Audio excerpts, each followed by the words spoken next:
Hey guys, how's it going? MikeTheTech here. Today I wanted to talk a little bit about game perspectives and views. This is going to be part of my game design and integration series that I'm working on in conjunction as I teach game design and integration at Millennium Charter High School. So I'm going to kind of go over some of the base topics here and lay out the ground, kind of the base floor of what we're working on, the backbone of what we're working on in the class, and then that way I can start releasing more in-depth tutorials on how to actually create content and create video games and create 3D assets or 2D assets and coding and all these great things that come along with game design. But first, as I said, we want to talk about game perspectives and views, right? So in our first slide here, we'll see first-person shooters is our first type of view. A first-person game is played from the perspective of the player's viewport. For example, in a first-person shooter, the viewport would be the player's eyes, basically. And while a racing game or simulation game, the viewport might be the cockpit of the vehicle that basically insinuates that it's the driver's eyes anyway as a viewport. So games like Mirror's Edge, where you're actually playing as Faith, as that character, and looking through her eyes and free running around the city, or as in a first-person shooter where you're looking behind the gun, just as you would be in real life. That's what qualifies as a first-person view. Now the second one is kind of interesting, the second-person view. I usually ask my class and catch everyone up with who knows what a second-person view is. Well, a second-person view is much more rare than other view types. This perspective is from the viewport of the enemy or a secondary character. Second-person views are more often used as a punishment in reward-based games. For example, in Call of Duty, when a player is killed, the view moves from first-person to second-person, replaying that player being killed from the enemy perspective, which is kind of an interesting mechanic because as the person getting shot, viewing that might be a punishment, like oh, you died, you have to watch yourself get killed again. But as the person doing the killing, it could be a reward. So it's kind of a double-edged sword in that sense. It can be a good thing, it could be a bad thing. It's a really good mechanic. Or at least in first-person shooter games and some other games that can use that effectively. Third-person views are perspectives generally from a fixed distance behind and above the player character.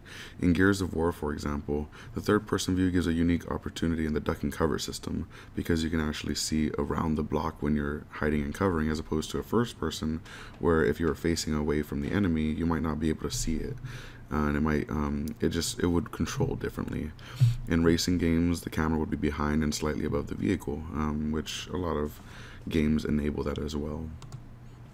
Side-scrollers and platformers are some of the oldest types of games and is viewed from a side view angle. The player generally moves from one side of the screen or level to the other side, usually left to right, but not exclusively, to meet an objective. In Super Mario Bros., for example, you jump across platforms and avoid enemies to reach the castle. In Flappy Bird, you avoid obstacles. In Castle Crasher, you must defeat enemies before moving from one screen to the next.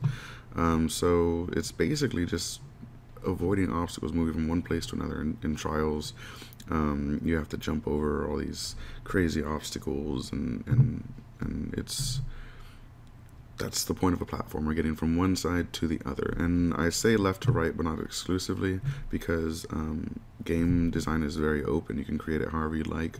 Left to right, top down would it wouldn't count as a side scroller, but you could make a top down platformer. There's plenty of those out there too.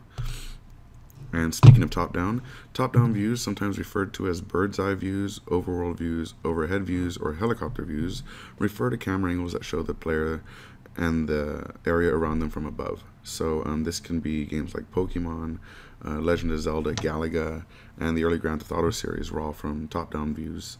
And these are some of my favorite types of games, top-down views, because I like top-down shooters. I really like the perspective and the speed that you can feel in a top-down perspective.